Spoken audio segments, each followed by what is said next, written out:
তোমার মোবাইলটা ভাঙলো কিভাবে বলতো? আরে আর বইলো না, কাস্টমার ছিল একজন,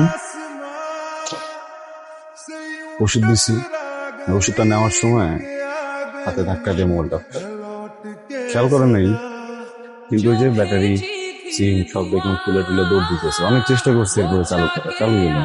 আর তুমিও না, মানে নাম্বারটা বদলানোর সময় পাও না, নতুন নাম্বার নিচে এটা তো মুখস্থ করতে পারিনি, তার আগে ফোনটা ভাঙছে। অনেক জায়গায় গেছি, অনেক জায়গায় ঘুরছি, কিন্তু কারো কাছে নতুন নাম্বার আসছিল না। কি বিপদ! বুঝতে পারছি। আচ্ছা শোনো, আমি কিন্তু সামনের সপ্তাহে বাড়ি আসতেছি। সত্যি? সত্যি। সময় দিব না আমাদের?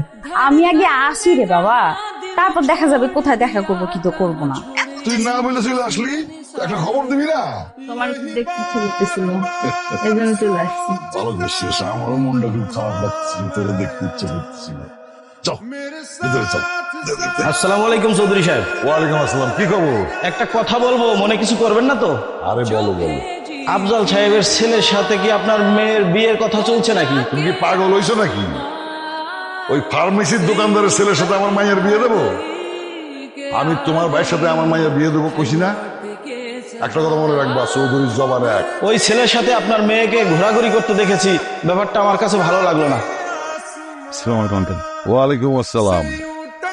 ভালো আছেন আঙ্কেল? আমি মেঘলের সাথে একটু দেখা করতে আসছিলাম, একই কলেজে পড়তাম, একটু কথা ছিল।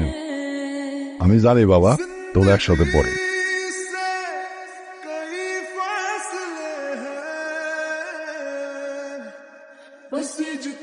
শেষ কথা হয়েছে, আমি তোমার ভালোবাসি না। এই উল্টাপাল্টা কথাগুলা কেন কইতাছো তুমি আমারে? বোঝাও, আমি কি জোর করেছিলাম তোমার সাথে?